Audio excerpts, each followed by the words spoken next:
मैं राजेश्वरी शर्मा और मेरी माँ जी राज दुलारी जो, और हमारे पिताजी जो रूम स्कूल में रहते थे, मिस्टर के.एल. शर्मा, वहां पर उनकी सर्विस थी। तो डून स्कूल में वो सर्विस करते थे, तो उसमें मैं छोटी सी थी। और मेरी माँ जी जो हैं वो भी बहुत सीधी सादी लेडी थी, निस्वार्थ सेवा वाली। और उस समय 6th क्लास में पढ़ती थी। मेरी माँ इकलौती लड़की थी जो हमेशा चुप रहती थी और निस्वार्थ सेवा में ही लगी रहती थी। वो मेरी माँ ने मुझे सब कुछ सिखा दिया था जब मैं 6th क्लास में थी। खाना बनाना, क्या स्कूल जाना, घर का काम करना, बाहर जाके राशन लाना। साइकिल में चलाती थी, उसमें इतनी भीड़ नहीं होती थी। हमारे देहरादून में इतनी भीड़ नहीं थी जैसा कि अब हो गया है। तो सारे काम उन्होंने मुझे सिखा दिए थे, क्योंकि वो ही चाहती थी कि भाई मैं तो इकलौती हूँ, माँ ने बीमार पड़ जाऊंगी कौन करेगा मेरा, तो इसलिए उन्होंने मुझे सब कुछ सिखा दिया। तो क्या हुआ कि हमारे दूर स्कूल में इतना अच्छा व्यवहार था। दूर स्कूल का नाम आपने सुना होगा। इतना अच्छा व्यवहार था, पड़ोसियों का भी, जैसे घर जैसा माहौल था वहां पर। तो हम 5 भाई बहन थे उस समय। एक मेरे बड़े भाई, मैं उनसे छोटी, उससे फिर छोटे मेरे भाई, फिर उनसे छोटी बहन, फिर छोटा भाई। 3 भाई 2 बहनें। इन 5 भाई बहनों में से मुझे बाबा ने चूज किया। तो क्या हुआ, तो पड़ोसी जो थे वो बहुत अच्छे थे। उन्होंने मेरी माँ जी से कहा, तुम सारा दिन घर में लगी रहती हो, सुबह 7 बजे चाय, फिर 9 बजे नाश्ता, फिर 1 बजे खाना, फिर कोई आ जाए तो उसकी सेवा, बाकी बच्चों की सेवा तो है ही है, बाकी घर का काम। तो तुम अगर सत्संग में जाया करो तो बहुत ही अच्छा होगा। तो माँ जी को ही समझ में आ गई बात। वो एक दिन जा रही थी, तो डून स्कूल से जैसे गेट से बाहर निकलते हैं तो वो कैंट रोड पड़ती है। तो कैंट रोड पर वो जा रही थी। जाते जाते एक जगह उनको बड़े जोर शोर से कीर्तन की आवाज सुनाई दी। वो कीर्तन जो सुनाई दी तो वो जो थी सीढ़ियां चढ़कर ऊपर चली गई। तो वहां गई और बैठ गई। देखा तो ये मेहर बाबा का कीर्तन हो रहा था वहां पर। वो घर किसका था? डॉक्टर वीरेंद्र सिंह, सरदार वीरेंद्र सिंह जी का नाम आपने सुना होगा, उनका घर था वो। और इतने जोर शोर से कीर्तन हो रहा था वहां पर कि कुछ कह नहीं सकते। उनकी लड़की रानी, वो भी खूब जोर जोर से चिमटे बजाना, और उस समय तो माइक वाइक कुछ भी नहीं थे, और वहाँ बजता था, दिलदार के पुल तक आवाज जाती थी, इतनी जोर शोर से कीर्तन होता था। माँ जी को बहुत अच्छा लगा, वो वहां बैठ गई और 5 बजे तक वो वहां बैठ के रही। और जब कीर्तन अभी खत्म भी नहीं हुआ था, बिना प्रसाद दिए ही वो चली गई, क्योंकि पिताजी का आने का टाइम हो रहा था। उन्होंने कहा उनसे पहले पहुंच जाती हूँ मैं। खैर, फिर इसी तरीके से वो कीर्तन में जाने लगी। ऐसे क्या हुआ कि जाते जाते ऐसा हुआ कि हमारे उधर ही पीछे कोई शर्मा जी रहते थे, तो उनकी माता जी जो थी वो भी कीर्तन में जाया करती थी। उनसे हमारी माँ जी की दोस्ती होगी और वो कहने लगी कि चल बहन चलते हैं, कीर्तन में चलते हैं बहन। और फिर वो उनको ले जाती थी और ऐसे वो जाने लगी। इसके बाद क्या हुआ कि जाते जाते एक बार ऐसा हुआ कि अब बिना उनको, पिताजी को नहीं मालूम था कि हम कीर्तन में जा रहे, वो मुझे भी ले जाने लगी, मैं भी जाने लगी उनके साथ कीर्तन में, और मुझे ही बहुत अच्छा लगता था। घर में आके हम लोग कीर्तन किया करते थे, है ना। और जब कीर्तन किया करते थे तो एक दिन क्या हुआ, हमको ऐसे, वो तो पता नहीं था कुछ नहीं, हमें कुछ आता नहीं था कुछ नहीं, तो हमने डब्बा लिया और बजाना और कीर्तन शुरू कर देते थे। और कीर्तन शुरू कर देते थे और खूब अपना मस्त रहते थे। हमारे पिताजी जो थे बड़े ईमानदार थे और सच बोलते थे, लेकिन गुस्सा उन्हें बहुत था। चेहरे पर खूब लाली थी, धमधम करके चलते थे वो, लेकिन हम उनसे डरते थे। एक बार क्या हुआ, हम घर में कीर्तन कर रहे थे और वो अचानक आ गए। वहां बाबा की फोटो भी रखी थी। उन्होंने देखा ये किसकी फोटो रखी है, ये किस भगवान को मानने लगे हो तुम, है? और वो फोटो हटा दी वहां से और मुझे एक थप्पड़ मारा मुंह के ऊपर। कोई बात नहीं, लेकिन मैं उनसे तो डरती ही थी हर हालत में। तो फिर वो चले गए ऑफिस। फिर हमने फिर गाना बजाना शुरू कर दिया। हमें इतना आनंद आता था कि हम कैसे छोड़े, बाबा ने हमें पकड़ लिया, हम कैसे छोड़े। फिर ऐसा हुआ कि सन 1953 में हमारे पिताजी ने कहा कि कोई पहुंचे हुए महात्मा आए हैं। माँ जी को कहा कि जाना हो तो दर्शन कर लो जाकर। माँ जी ने कहा 5 बच्चे मेरे, मैं उनको देखूं कि घर को देखूं या बाहर के आने वाले को देखूं, कैसे जाऊं मैं। माँ जी गई नहीं। बाद में पता चला कि वो तो मेरे बाबा थे। उन्हें बड़ा पश्चाताप हुआ। खैर,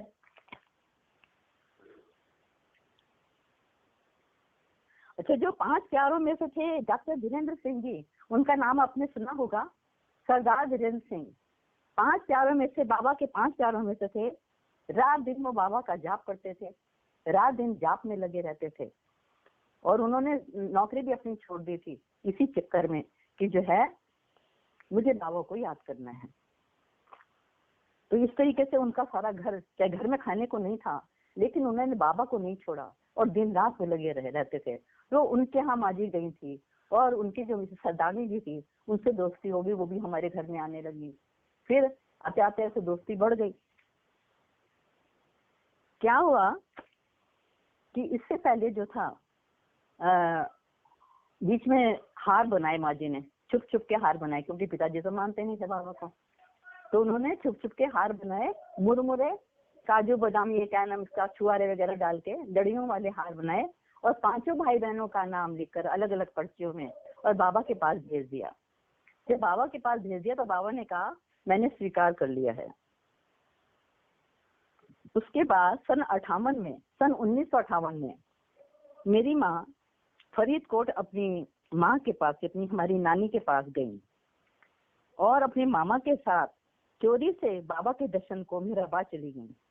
यहाँ से तो वो चली गई और यहाँ से क्या हुआ, सरदार सरदारनी जी, प्रकाशवती जी, किशन सिंह जी, मेहरकांता बख्शी जी, है ना, ये सब जो लोग हैं ये इधर से ग्रुप बनाकर इधर से गए वहां, और ये माँ जी उधर से चली गई। तो वो उन्हीं के ग्रुप में थी, इसलिए वो उधर से उधर उनको मिल गई। फिर वहां बाबा के दर्शन के लिए चले गए वो लोग। तो इसके बाद जब दर्शन हो रहा था, माँ जी को पता नहीं था कि दर्शन हो रहा है। वो क्या कर रही थी, मरीजों की सेवा कर रही थी। किसी को दलिया दे रही थी खाने को, किसी को बाथरूम करा रही थी, किसी का बाथरूम करा के लाई उसका नाड़ा बांध रही थी।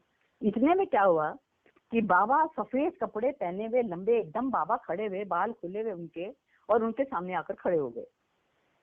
जब बाबा उनके सामने खड़े हो गए तो माँ जी उनको देखती रह गई और बाबा ने दोनों हाथ अपने उनकी आंखों पर फेर दिए। उनकी आंखों पर बाबा ने अपने हाथ फेर दिए और बाबा फिर वहां से चले गए। बाबा, माँ जी जो थी वो निस्वार्थ सेवा वाली लेडी थी। फिर बाबा, जब बाबा का दर्शन हो रहा था, तब दूसरे दिन जब माँ जी वहां गई दर्शन के लिए, तो बाबा ने उनसे कहा, हाँ जी कैसे आए हो। तो माँ जी तो सच बोलती थी। कहा, बाबा मैं चोरी से आई हूँ, मेरे पति आपको नहीं मानते, मैं चोरी से आई हूँ और आप तो अंतर्यामी हैं, सर्वशक्तिमान ईश्वर है, आप क्या नहीं कर सकते, है ना। तो ऐसे उन्होंने कहा, आप क्या नहीं कर सकते। तो इतने में इरेज भैया ने कहा, बाबा मौन से इशारा कर रहे, भूल जगत सु तन्मय, माँ की तरफ इशारा करके कहा, भूल जगत चिर चरण ते जाऊं, तुम दे बनाऊं हम, और कछु नहीं चाहूं। ये इरेज जी ने कहा। बाबा ने कहा, देखो तुम ठीक कहती हो, मैं सर्वशक्तिमान ईश्वर हूँ, वो बात सच है, मैं चाहूं तो क्या नहीं कर सकता, ये भी सच है, लेकिन अभी तो तुम मेरे हृदय में हो और तुम्हारे जो पति हैं वो मेरे बाजू, यानी कि कोहनी के ऊपर, यहाँ हाथ लगाकर उन्होंने बताया कि तुम्हारे पति जो है वो मेरे बाजू में हैं। अगर तुम चाहती हो कि मैं उनको ले आऊं तो तुम मेरे बाजू में आ जाओगी और तुम्हारे पति मेरे हृदय में आ जाएंगे। क्या तुम ये चाहोगी? माँ जी ने कहा, नहीं बाप, नहीं नहीं बाबा, ऐसा मत करो, मुझे अपने से दूर मत करो। तो इस तरीके से ये बात हुई। तो फिर बाबा ने कहा, देखो अगर तुम्हारे पति नहीं मानते हैं तो तुम क्या करोगी, मैं तुमको बताता हूँ। क्योंकि तुम्हारे पति में भी मैं हूँ, उनमें भी बाबा का निवास है। तुम्हारे पति जैसा कहते हैं वैसे तुमको करना है, जैसे तुम्हारे पति कहते हैं वैसा तुमको करना है। अगर वो कहते हैं फोटो मत रखो तो नहीं रखना है, मेरा नाम नहीं लेना है तो नहीं लेना है, और किसी बाबा प्रेमी से नहीं मिलना है तो नहीं मिलना है। अब तुम जैसा वो कहें वैसा करोगी। और उन्होंने कहा, तुम मेरा नाम अंदर ही अंदर लोगी ताकि तुम्हारे पति सुने ना और वो खुश रहें। समझ में आ गया? तो इस तरीके से बाबा ने कहा कि समझ में आ गया। तो फिर इसलिए उन्होंने मुंह से उच्चारण करना बंद कर दिया और वो जय हो करती थी, जय हो, लेकिन मुंह से बाबा का नाम नहीं लेती थी, वो मुंह से अंदर ही अंदर बाबा का नाम देती थी। तो एक बात बताएं कि जब वो बाबा का नाम अंदर अंदर लेती थी तो उससे क्या होता था, उनके जो पति यानी हमारे पिताजी, उनको शक्ति मिलती थी, उनके नाम लेने से उनको शक्ति मिलती थी और घर तो सुखी रहता ही, क्योंकि जैसा वो कहते थे बाबा वैसे ही वो उनको करना था। उन्होंने कहा, कीर्तन में नहीं जाओगी, बाबा प्रेमियों से बात नहीं करोगी, नहीं मिलोगी, और मेरी फोटो नहीं रखोगी, और मेरा उच्चारण मुंह से नहीं बोलोगे, अंदर ही अंदर मुझे याद करोगी। ये बाबा ने ऑर्डर उनको दे दिया। माँ जी ने इस ऑर्डर का पालन अंत तक किया, 40 साल तक किया उन्होंने। अब क्या हुआ कि जब बाबा के यहाँ जाते समय, जब बाबा के समय यहाँ मेरा बात जा रहे थे तो उनका बॉक्स हो गया था, लेकिन बाबा ने फिर वो भी मिला दिया और बाबा ने प्रसाद के रूप में उनको माँ जी को 200 रुपए दिए थे। लेकिन माँ जी इतनी सीधी थी, इतनी सीधी कि उन्होंने क्या किया कि उन पैसों से प्रसाद देकर प्यार प्यार में सबको बांट दिया। उनके सब रास्ते बंद हो गए थे। मैं राजेश्वरी शर्मा अपनी माँ के द्वारा बाबा के चरणों में आई हूँ। हम 5 बहनों में से बाबा ने मुझे ही लिया, लेकिन माँ जी को यह बहुत बड़ी तसल्ली थी कि चलो मेरी एक लड़की तो बाबा के पास आई। माँ जी को बाबा के मौन की 6 महीने पहले चिंता हो जाती थी। बाबा का मौन आता है जब 10 जुलाई, क्योंकि पिताजी तो मानते नहीं थे, तो 6 महीने पहले उनको चिंता हो जाती थी, अरे बाबा ना कैसे मौन होगा, कैसे मौन होगा, कहाँ जाऊंगी, कैसे होगा। तो इस तरीके से उनको हो जाता था। लेकिन उनका काम फिर भी बाबा बना देते थे। कभी वो ताऊ जी के यहाँ चली जाती थी, कभी चाचा जी के यहाँ चली जाती थी, कभी हमारे यहाँ आ जाती थी।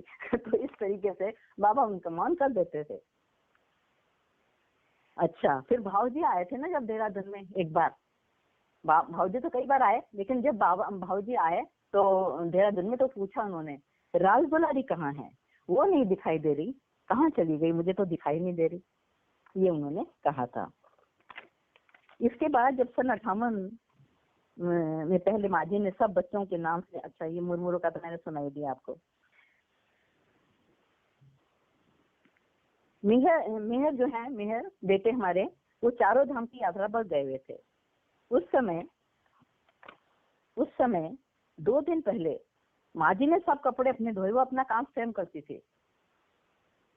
लास्ट तक भी वो हाथ पैर उनके अच्छी तरह चलते थे और अच्छी तरह वो काम करती थी। वो किसी से के ऊपर वो नहीं करती थी, मैं अपना काम खुद करूंगी। और उन्होंने कपड़े धोए, सब सफाई सुफाई करी, सब करा। फिर उसके बाद वो आराम से लेट गई। पलंग पर लेटकर कहने लगी, देखो मेरे से कोई बात नहीं करेगा, मेरे से कोई बात नहीं करेगा, और तुम अपना काम करो। तो वो अपना रही। 2 दिन तक बाबा से बातें होती रही।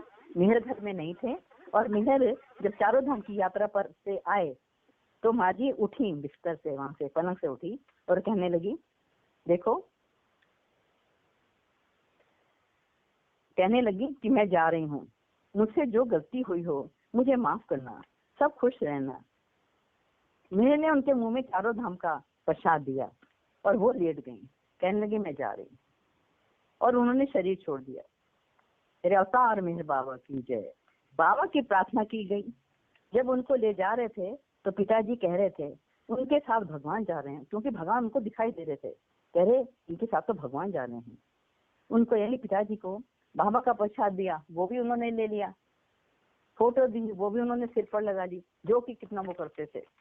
उनको दिखाई दे रहा था कि भगवान उनके साथ जा रहे हैं। फिर हमने क्या किया, मेहर धाम में गए। हम जाकर माँ जी के नाम से वहाँ प्रसाद दिया और वहाँ प्रसाद चढ़ाया और सबको बांटा। अवतार मेहर बाबा की जय। इस प्रकार से ये माँ जी की स्टोरी है। अवतार मेहर बाबा की जय। अच्छा हाँ, फिर मैंने जो आपको ये बताया था कि जब उन्होंने कहा कि बाबा ने कहा कैसे आए हो, बाबा तो अंतर्यामी है, सब कुछ जानते हैं। लेकिन उन्होंने कहा कि बाबा मैं चोरी से आई हूँ और मेरे पति आपको नहीं मानते, आप तो सर्वशक्तिमान ईश्वर हैं, आप क्या नहीं कर सकते। ये बता रही हैं कि आप उनको भी अपने चरणों में ले आइए। ये उन्होंने बाबा से कहा। बाबा ने कहा ठीक है, उसमें तो कोई बात नहीं, लेकिन मैं ले तो आऊं। उसमें ये हो सकता है कि तुम मेरे हृदय में हो और तुम्हारे पति बाजू में हैं। अगर तुम चाहती हो कि उनको ले आए तो तुम बाजू में हो जाओगी और तुम्हारे पति हृदय में हो जाएंगे। The person you are speaking with has put your call on hold. Please stay on the line. आप जिस व्यक्ति से बात कर रहे हैं उस हाँ जी, कोई बोल रहे हैं ना बीच में। नहीं वो ठीक हो गया, बोलिए आप बोलिए। ठीक हो गया ना। तो फिर इस तरीके से उन्होंने कहा तो मैं ला सकता हूँ, लेकिन अगर तुम चाहती हो कि वो हृदय में आ जाए और तुम बाजू में हो जाओ तो फिर तुम सोच लो। तो उन्होंने कहा नहीं नहीं, मुझे अपने से दूर मत करना, मुझे हृदय में ही रहने देना बाबा, ऐसा नहीं होगा। फिर तब उसके बाद बाबा ने कहा ठीक है। फिर बाबा ने ऑर्डर उनको दे दिया था कि तुम अपने पति का कहना मानोगी, मैं तुम्हारे पति में हूँ और जैसा वो कहें वैसा तुम्हें करना है। वो चाहते हैं फोटो नहीं रखनी है तो फोटो नहीं रखनी है, और यदि वो चाहते हैं कि बाबा प्रेमी को नहीं मिलना है तो नहीं मिलना है, और अगर वो चाहते हैं कि तुम कीर्तन में नहीं जाओगी तो नहीं जाओगी। जैसा वो कहें उनको खुश रखना है, और तुम अंदर ही अंदर मुझे याद करोगी, बाहर बिल्कुल उच्चारण नहीं करोगी। तो ठीक है बाबा, जैसा आप कहते हो। और उसके बाद उन्होंने 40 साल तक माँ जी ने इस ऑर्डर का पालन किया। Thank you. अवतार मेहर बाबा की जय। संकल्प भैया बहुत बहुत धन्यवाद आपको। सन 75 के लगभग की बात है कि मैं सर्विस में थी। सर्विस मैं पहले से करती थी, लेकिन सन 75 की बात है। मैं 7th क्लास की टीचर थी, क्लास टीचर। तो 7th क्लास का रजिस्टर था, उसमें 6 महीने का रिकॉर्ड था अटेंडेंस बच्चों की। वो जो रजिस्टर है वो तीसरी मंजिल से गायब हो गया। तीसरी मंजिल से वो रजिस्टर गायब हो गया और वो मिला ही नहीं। 1 हफ्ता हो गया, सारे में ढूंढते ढूंढते थक गए। रोज मेरे को प्रिंसिपल कहें रजिस्टर कहाँ है, रजिस्टर कहाँ है, रजिस्टर कहाँ है। और मैं बाबा से कहूँ बाबा रजिस्टर कहाँ चला गया। सब कोने देख लिए, सब अलमारियां देख लिए, सब देख लिया, ऊपर देख लिया अलमारियों के, सब देखा, कहीं उस रजिस्टर का पता ही नहीं। मैं बाबा से कहती रही बाबा ढूंढो ना उस रजिस्टर को, कहाँ चला गया, मैं कहाँ से लाऊं उसको। अटेंडेंस है 6 महीने की, कैसे होगा, कहाँ गया। तो क्या होता है, 1 हफ्ते के बाद वो रजिस्टर, मैं तीसरी मंजिल पर थी, वो रजिस्टर आ रहा है चला हुआ। वो रजिस्टर आया, किसी ने आकर दे दिया, गेट खोला और दे दिया, मेरे को बुलाया। मैं भागी भागी गई और वो अंतर्ध्यान हो गई। पता नहीं कौन आया था, किसने रजिस्टर दिया, वो किसी के यहाँ से गया और देखो उसका बाल बांका भी नहीं हुआ। कमाल की बात है, वरना तो क्या होता पता नहीं। तो ये है हमारे बाबा, मेहर बाबा हैं, जो कि रजिस्टर भी ढूंढ कर ले आए, लेकिन उसका पता नहीं चला कि वो लेडी कहाँ गई, लेडी ऐसी कौन था, कौन आया, कौन ले गया, है ना। लेकिन हमको पता चला बाद में कि वो किसी के घर चला गया था, और किसी के घर चला गया था, और वहाँ वो जो उसकी उनकी वाइफ थी वो थी पढ़ी लिखी। वो कहने लगी कि देखो इसमें 6 महीने का रिकॉर्ड है और इसको जला मत देना। उनके हस्बैंड जलाने जा रहे थे और उन्होंने कहा इसको उन्होंने उसको छुपा दिया। देखो ये बाबा कैसे कार्य करते हैं, और उन्होंने उस रजिस्टर को भिजवा दिया वापस।